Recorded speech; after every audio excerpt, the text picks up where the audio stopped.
Hi friends, एक बार फिर आप सभी का स्वागत है उड़ान इन्फिनिटी के इस प्लेटफॉर्म पर।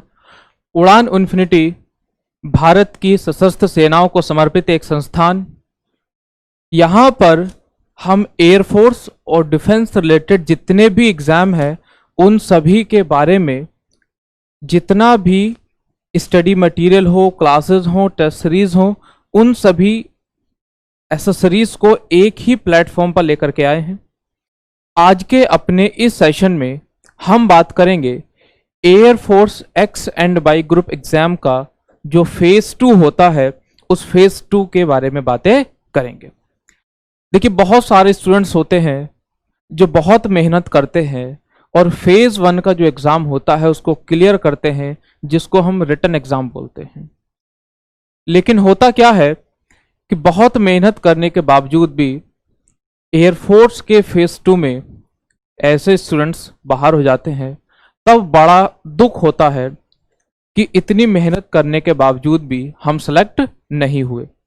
तो जितने भी स्टूडेंट्स इस वीडियो को देख रहे हैं, मैं आपको बता दूं, इस वीडियो में हम केवल ये बातें नहीं करेंगे कि एयरफोर्स के फेज 2 में क्या क्या होता है, बल्कि ये बातें भी करेंगे कि एयरफोर्स के फेज 2 को क्लियर करने के लिए आपको किन किन बातों का ध्यान रखना बहुत ही आवश्यक है। देखिए, यहां पर मैं जो भी आपसे बातें शेयर करूंगा, ये सारी बातें मेरे पर्सनल एक्सपीरियंस और जितने मेरे स्टूडेंट एयरमैन सेलेक्ट हुए हैं उन सभी के पर्सनल एक्सपीरियंस पर आधारित है। तो आप इस वीडियो को अंत तक देखिएगा। आपको इस वीडियो के बाद फेज 2 के बारे में कोई भी डाउट आपके मन में नहीं रहेगा। और फिर भी अगर आपको कोई डाउट आता है तो आप कमेंट सेक्शन में कमेंट कर सकते हैं। हम प्रयास करेंगे कि आपकी क्यूरियोसिटी का, आपके क्वेश्चन का आंसर दे सके। चलिए शुरुआत करते हैं आज की क्लास का। देखिए, एयरफोर्स का सबसे पहले मैं डिस्कस करता हूं कि एयरफोर्स का जो पैटर्न है, pattern of X Y group exam. तो एयरफोर्स का एग्जाम बेसिकली 3 स्टेप्स में कंप्लीट होता है। कितने स्टेप्स में? 3। सबसे पहला स्टेप आता है फेज 1। फेज 1 में आपका होता है कंप्यूटर बेस्ड टेस्ट, जिसको आप आम भाषा में हम बहुत बार रिटन एग्जाम बोलते हैं। क्या बोलते हैं इसको? हम रिटन एग्जाम। सबसे पहले हमारी लिखित परीक्षा होगी। लिखित परीक्षा में एक्स ग्रुप में 70 क्वेश्चन आते हैं और वाई ग्रुप में 50 क्वेश्चन आते हैं। ये बातें मैं अपनी पहली वीडियो में डिस्कस कर चुका हूं। आप में से जितने भी एस्पायरेंट्स ऐसे हैं जिनको ये जानना है कि एयरफोर्स एक्स वाई ग्रुप के लिए किस तरह प्रेपरेशन किया जाए, उसके लिए मैंने एक सेपरेट वीडियो बनाया है। उसका लिंक हम डिस्क्रिप्शन बॉक्स में दे रहे हैं, आप जाकर के उसको देख सकते हैं। ठीक है, तो फिलहाल फेज 1 में आपका क्या होगा? कंप्यूटर बेस्ड टेस्ट होगा, आपका रिटन एग्जाम होगा। जितने भी स्टूडेंट फेज 1 में शॉर्टलिस्ट किए जाएंगे, अर्थात जितना भी स्टूडेंट्स कट ऑफ क्लियर करेंगे फेज 1 का, उन सभी को एक नया एडमिट कार्ड इशू किया जाएगा। और नया एडमिट कार्ड किसके लिए होगा? फेज 2 के लिए होगा। ओके, फेज 2 में बेसिकली आपके 3 स्टेप्स हैं। कितने स्टेप्स हैं? 3। सबसे पहला स्टेप्स आपका है पीएफटी। पीएफटी जिसको हम बोलते हैं फिजिकल फिटनेस टेस्ट। क्या बोलते हैं? Physical fitness test. अब नंबर 2 पर आपका होगा एडेप्टेबिलिटी टेस्ट 1। Adaptability test 1। और नंबर 3 पर आपका होगा एडेप्टेबिलिटी टेस्ट नंबर 2। देखिए, एयरफोर्स फेज 2 का जो एयरफोर्स का मोटिव है कंडक्ट कराने का, वो ये है कि वो ये देखना चाहती है क्या आप आर्म्ड फोर्सेस, भारत की सशस्त्र जो सेनाएं हैं, उनके लिए आप सुटेबल हैं या नहीं। जो आपकी पर्सनैलिटी है वो army based, air force based exam के लिए, इनकी जॉब्स के लिए सूट करती है नहीं। तो बेसिकली आपका पर्सनैलिटी टेस्ट एक तरह का ये होता है। तो फेज 2 में ये आपके 3 स्टेप्स होंगे: पीएफटी, एडेप्टेबिलिटी टेस्ट 1 और एडेप्टेबिलिटी टेस्ट 2। जितने भी स्टूडेंट फेज 2 क्लियर करेंगे उन सभी स्टूडेंट्स का मेडिकल टेस्ट कराया जाएगा। जितने भी स्टूडेंट मेडिकल टेस्ट क्लियर करेंगे उन सभी स्टूडेंट्स को उनकी रैंकिंग के हिसाब से PSL, that is provisional selection list में जगह दी जाएगी। उसके अकॉर्डिंग ही उनका जो ट्रेनिंग लेटर है वो आएगा। तो अभी आपको ये क्लियर है कि एयरफोर्स का जो एग्जाम है वो 3 ग्रुप में, 3 फेज में होता है, फेज 1, फेज 2 और मेडिकल टेस्ट। तो ये आपको समझ फिलहाल आना चाहिए। आप इसको नोट डाउन करिएगा कि फेज 2 में आपके 3 स्टेप्स होंगे, PFT, adaptability test 1, adaptability test 2। अब हम इन सभी टेस्ट को डिटेल्ड में डिस्कस करेंगे कि इन तीनों टेस्ट में क्या क्या होता है। तो सबसे पहले हम बात करेंगे फिजिकल फिटनेस टेस्ट की। किसके बारे में बात करेंगे सबसे पहले? Physical fitness test. देखिए, जब आपका फेज 2 का एडमिट कार्ड आएगा तो उसमें लिखा होगा आपका रिपोर्टिंग टाइम। क्या लिखा होगा आपका? Reporting time. रिपोर्टिंग टाइम आपका अप्रोक्सीमेट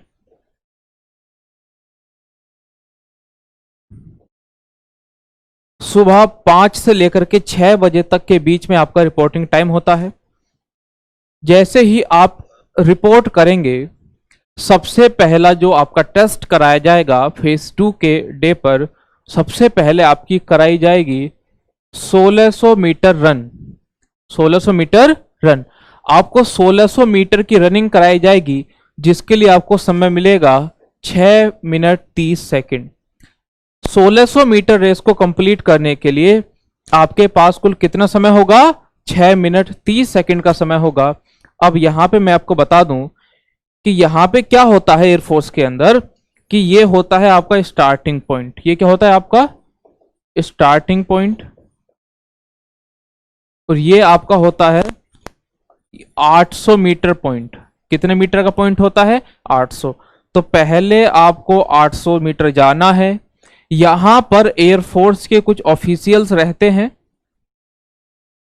आपको उन ऑफिशियल्स से टोकन कलेक्ट करना है और उस टोकन को लेके वापस आपको इसी पॉइंट पर आना है। जैसे ही आप यहां से टोकन लेके वापस आएंगे तो यही आपका फिनिशिंग पॉइंट भी होगा। ये क्या होगा? आपका फिनिशिंग पॉइंट। तो होता क्या है, यहां पर आपसे सर्कल में रेस नहीं होगी। पहले आपको 800 मीटर जाना है, उसके बाद आपको 800 मीटर वापस आना है टोकन कलेक्ट करके के बाद। ठीक है, बात समझ आपको आती है? तो सबसे पहले आपका 800 मीटर रन हो गया, 1600 मीटर। 1600 मीटर रन के बाद आपका 1-2 मिनट का गैप होगा, उसके बाद आपका कराया जाएगा सिटअप्स। सिटअप्स के बाद पुशअप्स, पुशअप्स के बाद आपके स्क्वाट्स होंगे। ये आपका रहेगा physical fitness test. Physical fitness test जैसे ही कंप्लीट होगा, आप सभी वापस एएससी में वापस आ जाएंगे। ठीक है, एएससी होता है airman selection centre.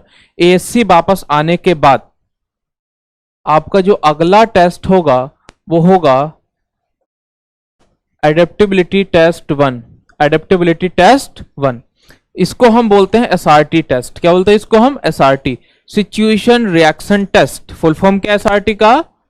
Situation reaction test. अर्थात आप किस सिचुएशन में किस तरह रिएक्ट करते हैं, आपकी पर्सनालिटी को जानने के लिए ये टेस्ट कंडक्ट कराया जाता है।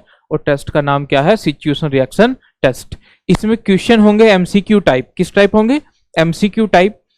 आपको 45 क्वेश्चन दिए जाएंगे एक बुकलेट में। कितने क्वेश्चन होंगे? 45, जिसको सॉल्व करने के लिए आपके पास कुल समय कितना होगा? 30 मिनट। समय कुल कितना होगा? 30 मिनट। ठीक है, 45 क्वेश्चन को सॉल्व करने के लिए आपके पास कुल समय कितना होगा? 30 मिनट। इन 45 क्वेश्चन में लगभग 35 क्वेश्चन तो रहेंगे सिचुएशन बेस्ड और बाकी के रिमेनिंग क्वेश्चन रीजनिंग के क्वेश्चन होंगे। तो आपको इन सब की भी अच्छे से प्रैक्टिस करके जानी है, ताकि आप एडेप्टेबिलिटी टेस्ट 1 में जब आपसे एसआरटी का टेस्ट कराया जाए तब आप अच्छे से इस टेस्ट को कर सके। बात क्लियर हो गई आपको? एक एग्जाम्पल मैंने आपके सामने लिखा है, आप इस एग्जाम्पल को समझिएगा। He has his board exam tomorrow, one of his friend come to him for notes, he will. इसका मतलब है कल आपका बोर्ड का एग्जाम है, आपका एक दोस्त आपके पास आता है कि मुझे आपके नोट्स चाहिए। तब उस परिस्थिति में, उस सिचुएशन में आप क्या करेंगे?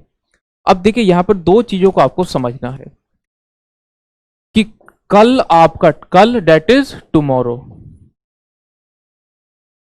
कल आपका बोर्ड का एग्जाम है, कल क्या है आपका बोर्ड का एग्जाम। अब बोर्ड का एग्जाम आपका करियर के लिए इंपॉर्टेंट है, तो आप अगर अपने नोट्स अपने फ्रेंड्स को दे देंगे तो आपका एग्जाम में नुकसान होगा। लेकिन अगर आप अपने दोस्त को नोट्स नहीं देंगे तो इसका मतलब है आप हेल्पिंग नेचर के नहीं है, पहली बात। दूसरी बात यह है कि आपका दोस्त मुसीबत में आपके पास आया है, क्या आप उसे मना कर देंगे? वो भी नहीं कर सकते। तब हमारे सामने ये चैलेंज है कि हम इस सिचुएशन को कैसे डील करेंगे। अब आपके सामने 4 ऑप्शन आपको दिख रहे हैं, अब देखिएगा। Will refuse to give the notes, notes देने से मना कर देगा। B option, provide notes to his friend, अपने जो नोट्स हैं वो अपने फ्रेंड्स को दे देगा। Number C option, scold him, अपने दोस्त को डांटेगा कि वह नोट्स मांगने क्यों आया। और नंबर 4 है ask him to sit and study together, अर्थात उससे बोलेगा कि मेरे ही साथ बैठिए और हम साथ बैठ के तैयारी करेंगे ताकि हम दोनों की ही तैयारी अच्छी हो और हमारा एग्जाम अच्छा हो सके। और खुद सोचिए, एक रिस्पॉन्सिबल व्यक्ति इस परिस्थिति में यही काम करेगा कि उसको बोलेगा कि हम दोनों एक साथ बैठ के तैयारी करते हैं, तो will ask him to sit and study together. बात समझ आपको आई? इस तरह की 35 सिचुएशंस आपको दी जाएंगी, आपको उनका आंसर करना है। साथ ही 10 रीजनिंग के क्वेश्चन होंगे, तो टोटल क्वेश्चन कितने होंगे? 45 होंगे। बात समझ आप सभी को आ रही है? 45 क्वेश्चन, समय कितने मिनट का होगा? 30। आपको सभी क्वेश्चन करने हैं, 45 के 45 क्वेश्चन आपको करने हैं, ठीक है? तभी आपका सिलेक्शन का चांस हाई होगा। जितने भी स्टूडेंट, ध्यान रखिएगा, जितने भी स्टूडेंट एडेप्टेबिलिटी टेस्ट 1 को क्लियर करते हैं, नंबर 2 पे आता है adaptability test 2। Adaptability test 2, adaptability test 2 में सबसे पहले आपका होगा ग्रुप डिस्कशन। क्या होगा? Group discussion. देखिए, ग्रुप डिस्कशन को सबसे पहली बात तो यह है कैसे कराया जाता है और क्यों कराया जाता है। ग्रुप डिस्कशन में क्या होगा, जितने भी स्टूडेंट उस दिन रिपोर्ट करेंगे उनको 10 से 15 बच्चों के ग्रुप में डिवाइड कर दिया जाएगा। इस तरह उनको बैठा दिया जाएगा, 1 2 3 4 5 6 7 8 9 10, एक सेमी सर्कल में सभी स्टूडेंट्स को बैठा दिया जाएगा। बैठाने के बाद उनको एक टॉपिक दिया जाता है। उनको क्या दिया जाता है? एक टॉपिक दिया जाता है, जिस टॉपिक के ऊपर सभी स्टूडेंट्स को आपस में डिस्कशन करना है। बात समझ आपको आ रही है? लेकिन ग्रुप डिस्कशन स्टार्ट करने से पहले आप यहां पर देख सकते हैं, मैंने एक नोट्स लिखा है, before group discussion every member has to introduce himself. जब आपका ग्रुप डिस्कशन होगा, तब ग्रुप डिस्कशन स्टार्ट होने से पहले आपके ग्रुप के प्रत्येक सदस्य को अपने आप को इंट्रोड्यूस करना होगा। डेट इज, उसका नाम क्या है, वह कहां से आया है, उसके एजुकेशनल क्वालिफिकेशंस क्या है, इन सभी बातों का जिक्र करना पड़ेगा, अपने आप को इंट्रोड्यूस करना पड़ेगा अपने ग्रुप को। अब यहां पर इंपॉर्टेंट बात क्या है कि अगर आप ग्रुप डिस्कशन में एक्सेल करना चाहते हैं, बहुत बेहतर परफॉर्मेंस करना चाहते हैं, तो सबसे पहली बात तो आपको टॉपिक को अच्छे से समझना है कि टॉपिक की डिमांड क्या है। अब आप देख सकते हैं, मैंने आपके सामने एक एग्जाम्पल भी लिखा है। आपको टॉपिक दे दिया जाएगा, who serve the country more, soldier, ठीक है, ये सोल्जर है, को थोड़ा ठीक कर लेना। क्या है ये? सोल्जर, SOLDIER, डेट इज सैनिक। Number B doctor, number C option क्या है? टीचर। देश की सबसे ज्यादा सेवा कौन करता है? सैनिक, डॉक्टर या शिक्षक। अब कुछ जो एस्पायरेंट्स होंगे, कुछ मेंबर कहेंगे डॉक्टर, कुछ कहेंगे टीचर, कुछ कहेंगे सोल्जर। आप किसी के बारे में भी बोलें, लेकिन जिसके बारे में आप बोल रहे हैं, आपके लिए उसके पक्ष में आपके पास ठोस पॉइंट होने चाहिए, तो आपका काम अच्छे से हो जाएगा।